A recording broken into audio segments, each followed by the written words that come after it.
Ika-9 ng Oktubre, taong 1967.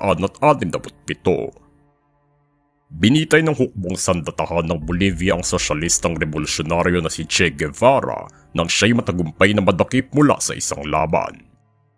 Pinutol ang kanyang mga kamay bilang patunay ng kanyang kamatayan at inilibing ng walang marka na magtatagal ng 3 dekada bago matagpuan ang kanyang labi upang ibalik sa Cuba at ilibing ng maayos na dinaluhan ni Presidente Fidel Castro at ng libo-libo mga mamamayan ng bansa.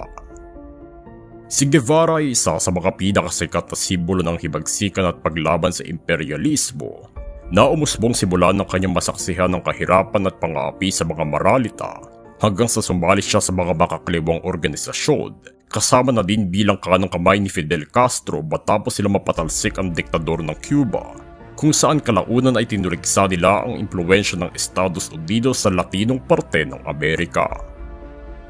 Hinirang naman siya ng mga mamamayan ito bilang isang bayani kasunod ng kanyang maagang pagkamatay, kasama na din ang kanyang sikat na litrato na inilalapat hanggang sa kasalukuyang panahon sa iba't ibang mga bagay.